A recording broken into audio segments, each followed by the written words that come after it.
So in this lecture, we are going to discuss the fundamental components of taxonomy, and these are further divided into alpha, beta, gamma, and omega taxonomy.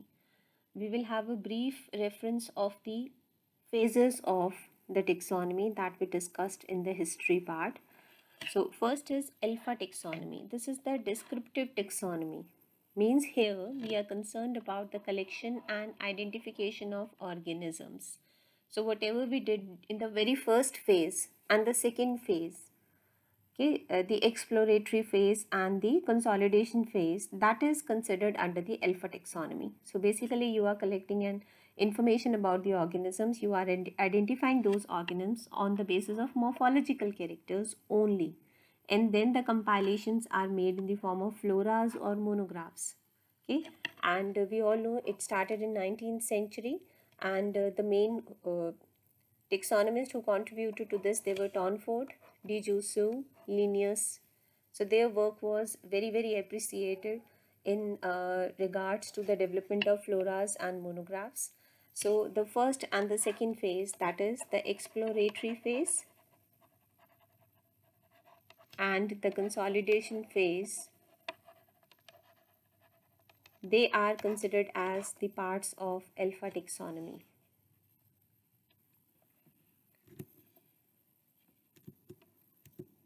Okay, the second is beta taxonomy. It is also called macro taxonomy. Why macro?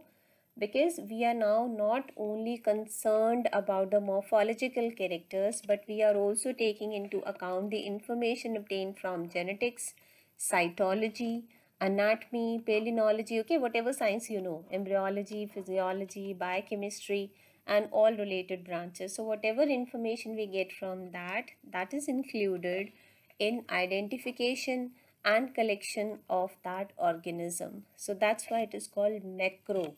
Macro means now we are talking about the characters at large scale. Now this led to arrangement of species into a hierarchical system. Okay, we mentioned this, the 7 levels of taxa. So that is a hierarchical system, and this beta taxonomy was developed in 20th century. Gamma taxonomy. Gamma, okay, this is a symbol used for that. Now in this taxonomy, we are talking about not only about a species but about the intraspecific populations. So now we are concerned about the group of organisms that are living at a particular space, that is called population. So various taxonomical aspects of a population in relation to its phylogeny. Okay, so we are considering the ancestral history as well. So this phase is called the gamma taxonomy. Fourth one and the last is omega taxonomy. Omega. Now, omega taxonomy is an ultimate perfect system based on all available characters. So, whatever information is there, okay, the omega taxonomy includes, when we look at the historical phases, the phase 3 and 4, that is under the omega taxonomy. So here we are, whatever information is there related to the any aspect of that plant, that is considered while classifying it. So it's a perfect system which is based upon all available characters. Whatever are visually observed, microscopically, ultra microscopically, biochemical, we have already discussed these things in the history part. Now this was used, the term was used for the first time by Durrell in 1938, and it is used for what the present day term biosystematics or neosystematics. So that is called the omega taxonomy.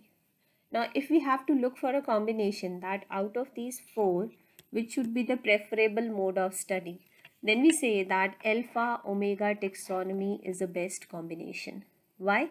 Because alpha, you know, that will give you the basic information about a particular plant, and the omega, that will correlate all information, all data from different sciences. So you can place that organism in a perfect fitted class or family, right? So that's why this combination, the alpha omega taxonomy, this is considered as the best combination. This is a simple representation you can expand while drawing in your notebooks. They expand the text along this direction. So we have alpha. Alpha was only based on morphological characters. It was in the 19th century. Beta taxonomy, that was along with the morphology. We got information from other sciences also. It started developing in 20th century. Then we had the gamma. In gamma, we are talking about the intraspecific population studies as well as phylogeny. And in omega, we take some of all available characters. They are considered. So all those characters, basically this is related to the holotaxonomy and the numerical taxonomy. And which is the best combination? Alpha omega. This is the best combination. So if somebody wants to have the information or make some flora, then they should go by the alpha taxonomy and omega taxonomy. Now, what are the aims of taxonomy? This is a separate topic in your syllabus. Aims means what are the objectives, okay, purpose. Why we are studying taxonomy? What is its purpose? So, first is to identify and give scientific name to all organisms, right? It is the only branch, the taxonomy, that is going to give nomenclature of the organisms so that they have their own name, scientific name. You all know what is the purpose of having scientific names. Like, for example, if we are talking about different areas in India, I'm only talking about India, so there will be huge variation when we discuss the world level. So in India, if I am to see a plant in northeast area and I am observing same plant in the northern states, for example, Punjab, Haryana, so I will see that there will be some local name of the plant here.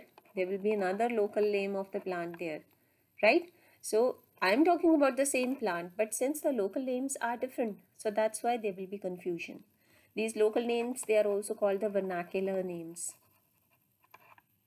Similarly, if we go outside India, abroad, then you are visiting some place in America, some place in Africa, they will be having their own vernacular name for the same organism, for the same plant or animal species. So in order to avoid the confusion, each organism is being provided with a unique scientific name which is same all over the world. So there is no variation. If we are called Homo sapiens in India, abroad we will be called Homo sapiens, right? So there is no variation. So it is in order to have a fundamental name of a particular organism which will not vary across the globe. Okay, so we identify and we give scientific names under the science of taxonomy. Then second is we find out similarities and differences between the plants identified and named. So now let's suppose you identified a plant A, you give its nomenclature, you identified plant B, you give it scientific name, then you will see how related they are. Okay, what are their similarities, what are their differences, should they be placed together? So that is another level that we are studying the association or dissociation of different species. Then to arrange them in a regular sequence. Sequence of what? Sequence of taxa. In a hierarchical manner they should be arranged. Then to devise a natural system of classification. Okay, we know number of taxonomists have proposed different classifications according to the different characters they considered. So in this case, finally, the taxonomy, its purpose is to design a good classification system that helps adjusting most of the genera, maybe plant or animal, under a proper system, okay, so that we can have a proper groups of the related species. Then to elucidate the evolutionary history of a species, because since these classifications are considering the phylogenetic characters also into consideration, so they may result in a good evolutionary history in the hierarchy. Then to construct rules and regulations governing the methods to name a species, a genus, a family. What we say is an international system of nomenclature. You all know it is called the International System of Botanical Nomenclature. So accordingly, as the rules have been designed that okay, there should be binomial nomenclature, a genus and a species. The genus and species, they should be written in italics or they should be underlined separately, and later on you can mention the varieties at the end. Okay, all these rules. The species generally reflect certain character of that particular organism. So all these rules, which are the international rules of nomenclature, they are developed under taxonomy. Then last is to the knowledge gathered. So whatever information is gathered about different organisms, about their correlations, about their ancestry, they should be properly documented. Now this is important, okay? So if we don't have any proper documentation of all this information, then it cannot be used worldwide. So to have a multi-purpose, to have a we can say a overall across the globe, to have a uniform role, the uniform picture of a particular plant species, this is important. Picture, I am not talking about the image, I am talking about the overall information of that particular organism, genus or species. So in order to have access to all this information, a proper documentation should be there, and the preservation of the specimens should be there. They may be living specimens or they may be fossilized forms, and they may be preserved in museums or herbaria. So all this, that is the purpose of taxonomy. All these objectives, they come under taxonomy. Then we have the taxonomical ranks of classification. Now, these are the ranks. We discussed them briefly under the historical aspect. Now here, each rank is called a taxon. Okay, so we have 7 fundamental ranks, but there is one additional, the 8th rank, which is considered at the top. That is called domain. But otherwise, there are 7 basic ranks starting from the kingdom. So each rank is called taxon. Now the smallest one, that we start from the beginning, first one, that is species. So this is the basic unit of taxonomic studies. Now whenever we study species, we have two concepts that when we should call different organisms, whether they are forming the same species or not. So we have two concepts. One is a morphological concept, second is a biological concept. The morphological species concept, it states that species, they are defined on the basis of certain phenotypical characters, okay, means related to the morphology, possessed by their members, and they are absent in the members of other species. Means when we are comparing species, for example, we had 3 individuals and we are observing characters in species A, then let's suppose characters in species B and characters in species C. Okay, so we observe that these 5, only 2 out of these were present in B and all 5 were present in C. So when we are comparing these, then which are having the resemblance, they will be called same species. Whereas the one in which morphological or phenotypic characters, they don't match, they belong to other species. So that is a morphological species concept. Now this morphological concept, this was proposed by Aristotle. Who is Aristotle? He is father of biology. Second concept is biological species concept. This we discussed earlier also. The biological concept was given by Dobzhansky. It is B. It was proposed in 1937. Now, as per this concept, we say that the species means the individuals of the populations that under natural conditions are potentially capable of interbreeding. Okay, why I am referring population? Because what is population? Population means the individuals of a species coexisting. If you are talking about plants, you can say growing, coexisting at a particular place. Okay, so when I'm talking about species, it is not that all organisms of that species, they are present at a particular place. Only few of them will be available. So that small group is called population.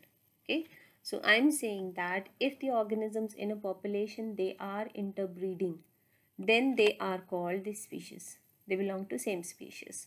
So here we say that the individuals of population that under natural conditions are potentially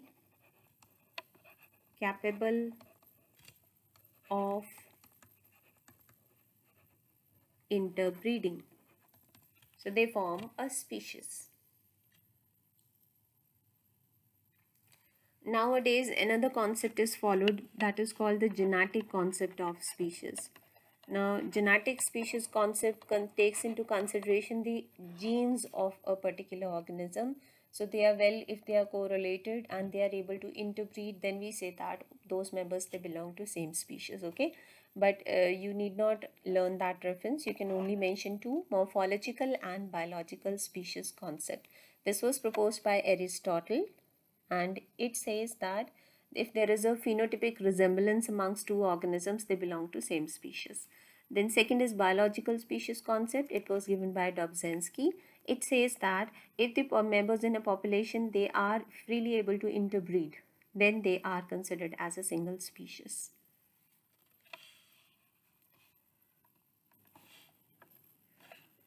Okay, now the second rank is genus. What is genus? Now here on the definitions will be starting from group of the lower level. So it is the group of species having a close resemblance to one another in their morphological or floral characters. Then we call them, they are belonging to same genus. Now genus can be monotypic, oligotypic or polytypic. Now this is dependent on the number of species that come under that genus. For example, we are referring to number of species in a genus. Okay, if the number of species is only one, we call it monotypic. If it is 2 to 4, we call it oligotypic. If it is more than 4, we call it polytypic. Okay, what common examples you have studied related to these? You have studied like Jingo biloba, right? There is only one species of Jingo biloba, so it means it is a monotypic genus. Then we have another example, Aegail mammillatus. Aegail mammillatus is bel pattar. So for Aegail, there is only one species, mammillatus. Then there is another example, tamarind, imli. It is botanically called Tamarindus indicus. So for tamarind, there is one species, indicus. So these are the examples of monotypic. If we are talking about animals, we can say Homo sapiens, right? For human beings, under the genus Homo, there is only one species left, which is existing these days. All other species, they are extinct. So there is only one species left, that is sapiens, right? But see, when you are attempting your exam in botany, you will not write the zoological examples. You have to learn these. Then comes oligotypic. Oligotypic means for which the number of species are few. So under that genus, you have few species enlisted. So here we have the example. For example, we have Nyctanthus. I am taking those references which you have studied. For Nyctanthus, we have two species. Then another example is Craigia. Here also two species are listed. There is another plant, Europhisca. Again, two species are listed. Okay, so this comes under oligotypic. category. Then there is polytypic. Under polytypic, we have many genera. The common one which you have studied is Boravia, Mirabilis,